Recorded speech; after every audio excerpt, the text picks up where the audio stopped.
পুজোর এখনো বুকিং হয়নি, এখনো প্ল্যান করেননি?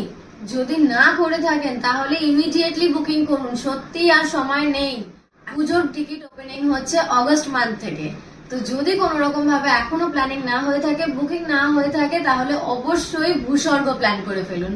কারণ ট্রাভেল ছুটি লঞ্চ করে দিয়েছে অলরেডি তাদের কাশ্মীর ট্যুর 16ই অক্টোবর দুর্গাপুজোর সময়।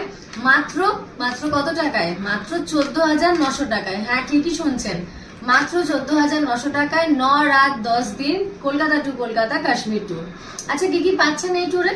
পাচ্ছেন হচ্ছে Kolkata to Kolkata non AC sleeper ticket fare, তার সাথে পাচ্ছেন জম্মু টু জম্মু টেম্পো ট্রাভেলারের pick up drop, total deluxe accommodation, সাথে শ্রীনগরের টোটাল সাইট সিং যেমন local sightseeing, Sonmarg, Gulmarg, সাথে পাচ্ছেন পাহেলগাঁওতে স্টে, সাথে 3 বেলার পুরো বাঙালিয়ানা খাবার, breakfast lunch dinner. Total Kashmir যদি ঘুরতে চান এবং এতটাই কম বাজেটে মাত্র 14,900 টাকা, আই রিপিট 14,900, 9 রাত 10 দিন, ইমিডিয়েটলি বুকিং করে নিন। আমাদের পুজোয় কিন্তু মাত্র লাস্ট আর 12টা সিট খালি আছে, তো ইমিডিয়েটলি বুকিং করুন। আর লক্ষ্মী পুজোর পরের ডেটটাও বলে দিচ্ছি, 28 তারিখ, 28শে October. So please please please যারা এখনো বুকিং করেননি, মেক ইউর বুকিং। স্ক্রিনে দেওয়া এই যে নাম্বারটা 7003248477, প্লিজ যোগাযোগ করুন। ভালো থাকবেন, সুস্থ থাকবেন, ঘুরতে থাকবেন, আনন্দে থাকবেন।